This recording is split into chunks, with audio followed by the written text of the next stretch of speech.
there comes a moment when a lot of men start to notice the change.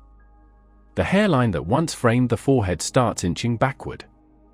Under harsh bathroom lighting, the crown doesn't look as full as it used to. The shower drain seems to be catching more strands than normal.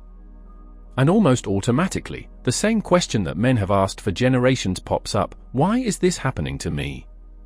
Hair loss isn't new. It's not unusual. In fact, it's incredibly common.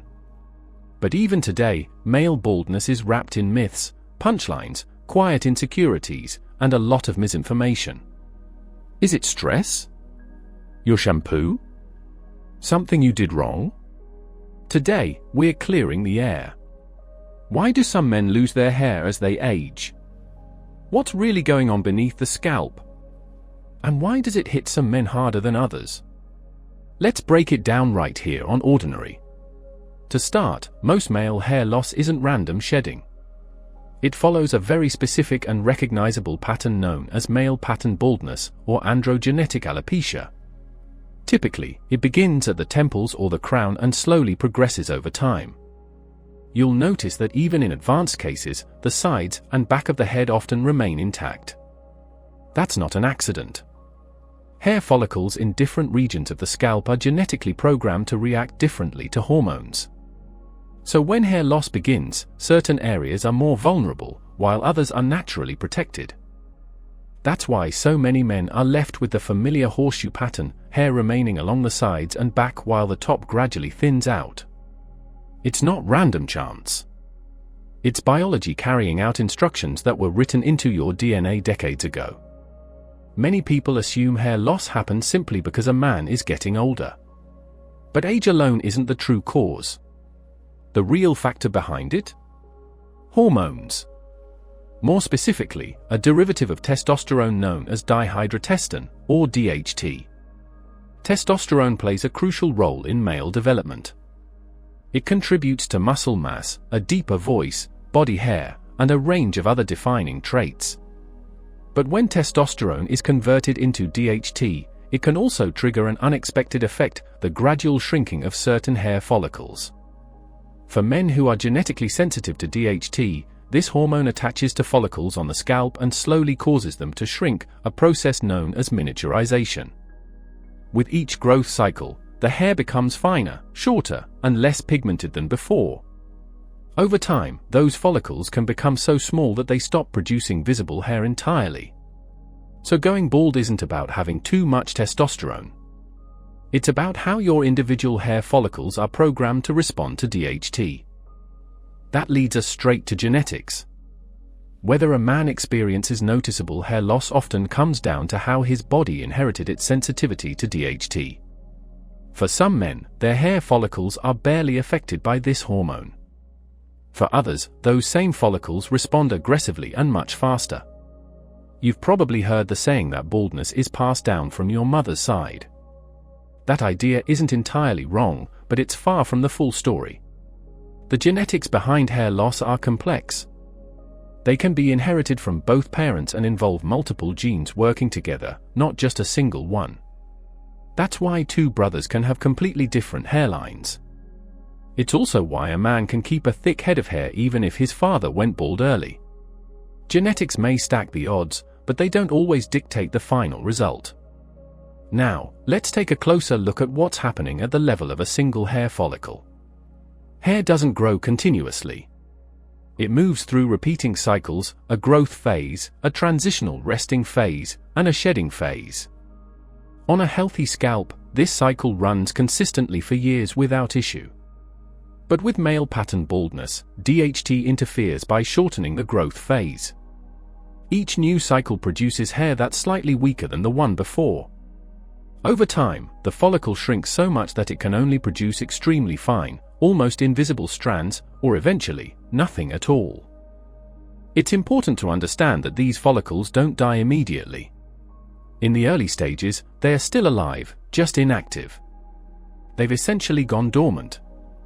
That's why catching hair loss early can sometimes slow it down or even restore some growth. But once a follicle completely shuts down, bringing it back becomes significantly more difficult.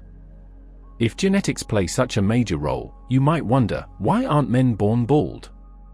The key difference is hormones. DHT levels rise after puberty and remain active throughout adulthood. Over time, sometimes over decades, DHT gradually impacts follicles that are genetically sensitive to it. That's why hair loss can begin in the late teens or early 20s for some men, while others may not notice thinning until their 40s or 50s. It's typically not dramatic or overnight. It's gradual, subtle, often so slow that you only recognize the change when you look back at older pictures.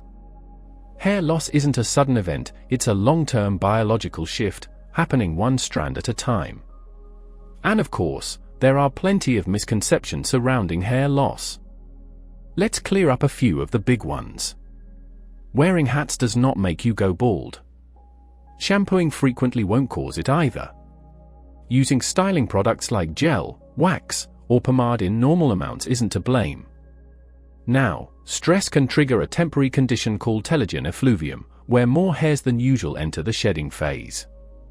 But this type of hair loss is typically short-term and reversible. It also doesn't follow the distinct pattern seen in male pattern baldness. Male pattern baldness isn't the result of poor hygiene, cheap shampoo, or not taking care of your scalp. It's not something you caused by doing or not doing something. This process happens beneath the surface. It's internal, driven by biology, not by grooming habits. Have you ever noticed that even men with significant hair loss still maintain thick growth along the sides and back of their heads? That's because those particular follicles are naturally resistant to DHT. In fact, those DHT-resistant follicles are so dependable that modern hair transplant procedures rely on them.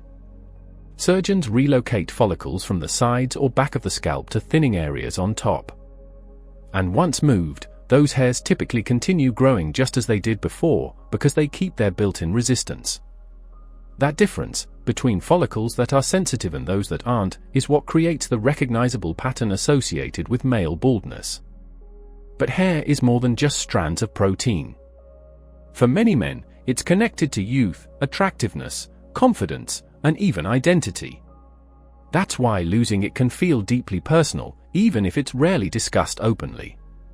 For some guys, shaving it off and moving on feels easy. For others, hair loss can affect self-image, social confidence, or the way they process getting older. And both reactions are completely valid. What matters most is understanding this: baldness isn't a defect. It's not a weakness. And it's certainly not a measure of your health or your masculinity. It's simply one of the many natural changes the human body goes through over a lifetime. So why do some men lose their hair as they age? The answer comes down to genetics, to hormones, to the way individual hair follicles react to time and chemistry inside the body. It's not a punishment. It's not the result of bad habits. And it's definitely not a personal shortcoming. It's biology unfolding exactly the way it was programmed to. Thanks for watching. If there's a topic you'd like us to explore next, drop your ideas in the comments below. We'd love to hear from you. And thank you for being part of this journey through the ordinary. Be sure to like, subscribe, and stick around for more stories that uncover the remarkable science hidden inside everyday things.